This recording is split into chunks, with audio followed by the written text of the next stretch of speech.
Hi, and welcome to round 11 of Being Human. In this video, I'm going to be discussing toxicity, and the three areas that I'll be discussing are toxic people, toxic relatives, and toxic relationships.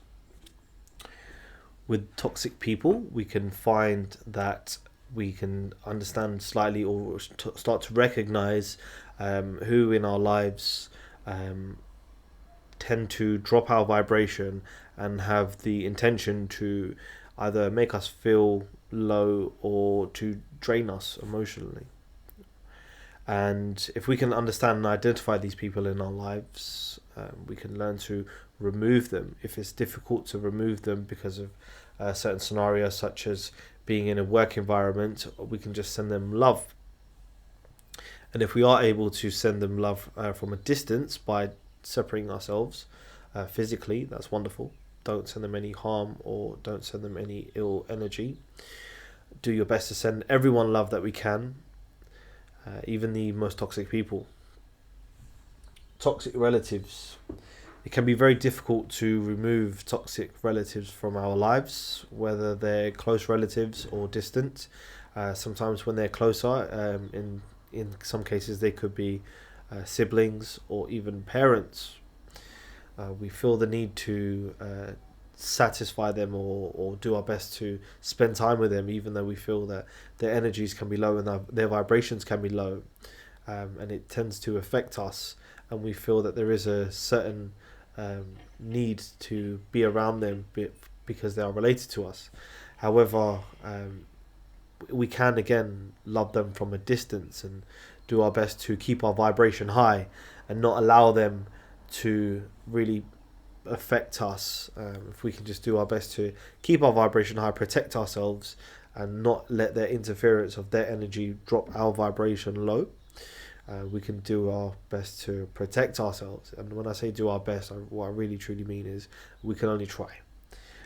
Sometimes it may get the better of you. It may be an intention where they've hurt you, or their intention is to drop your vibration or to pick at you.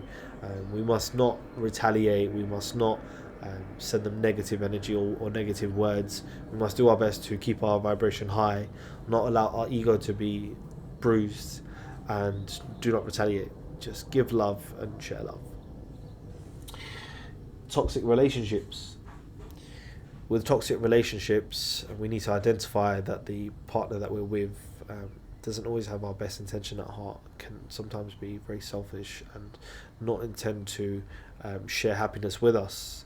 Sometimes it can be very difficult for partners and spouses to get along because one person in the relationship has a high vibration and the other has a low, and it's difficult to meet in the middle, or it's even difficult to drop your vibration or to get the other person to raise their vibration, so you can share each other's happiness.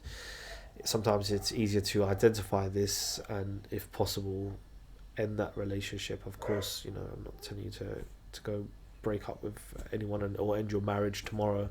There can be scenarios where we can salvage these relationships. If we can, that'd be wonderful. But if it's easier to disconnect in that relationship, sometimes it's better to do so, and then to heal yourselves and then try to manifest a better, more wonderful relationship.